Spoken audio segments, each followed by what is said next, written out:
Today we're going to continue working with the distributive property, and we're going to see what that looks like when we have variables in the problem.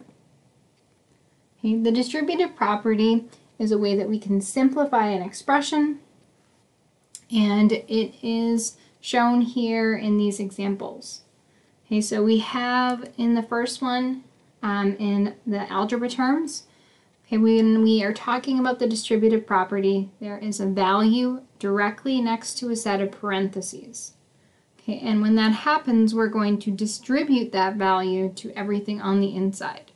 So in the first one, with a right next to the parentheses, we're going to take a and multiply it by the b and by the c.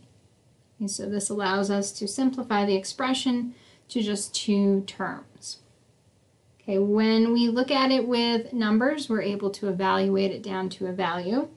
Okay, but today we'll see what this looks like when we start having variables included for numbers that we do not know. Okay, if we remember from yesterday, we often use the area model to help us display what the distributive property is. Okay, so if I was going to find the area of this entire rectangle by combining the area of the two smaller, I would take the height here, which is 5, and I would multiply that by both of those values. So the area of this first rectangle is 5 being multiplied by 3x. Okay, when you're multiplying and you have a variable like we have here with x, you just multiply by the coefficient. So 5 times 3 is 15, so the area of that is 15x. Then our second rectangle has the same height of 5, but it has a length of 8. So its area would be found by doing 5 times 8, which equals 40. So the total area of the entire shape is 15x plus 40. Okay, I can show this using the distributive property by rewriting what I just did using parentheses. So I multiplied each of those by the height 5, so I'll put that outside the set of parentheses. And then the values of the two widths were 3x and 8, and so we would be adding those together.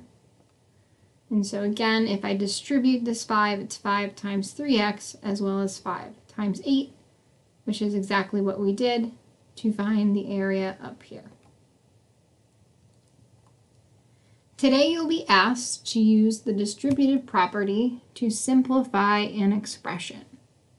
So I'm going to distribute, again, the number that's on the outside to the values on the inside.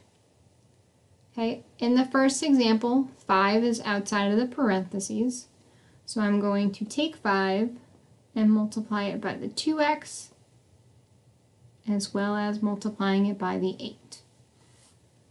Okay, so I'll rewrite this, 5, and I'll use this dot to represent multiplication so we're not getting confused with our variable x. So we have 5 times 2x to start. And again, we're going to take 5 and multiply it by the coefficient 2. 5 times 2 would be 10. And keeping the variable x. And then secondly, we have 5 being distributed to the 8. 5 times 8 is 40. Okay. Inside the parentheses, we were adding the 2x and the 8. So when I rewrite this as my answer, okay, I'm adding these two pieces together. I have 10x plus 40. Now remember, because these are not like terms, I can't combine them, so I wouldn't want to add 10 plus 40 here. Okay, in order for me to be able to do that, remember they have to contain the same exact variable. So my final answer is 10x plus 40. Okay, the distributive property can also be seen when I have the number multiplied after the parentheses. Okay, so I'm going to take the c and I'm going to distribute it to the 9 and to the 3. So this is just written backwards. And again, when I say distribute, what I'm doing is I'm taking c and multiplying it by both values inside the parentheses. So I would have c times 3 to start. And remember, c doesn't have a coefficient, but there's really a 1 hiding there. So this is really like saying 1c times 3, which will give me 3c. Likewise, when I do c multiplied by 9, it's really 1c times 9, which gives me 9c. And again, I'm adding those two terms together, the 9 and the 3, so then I would combine 3c plus 9c. Because these both contain the variable c, those are called like terms.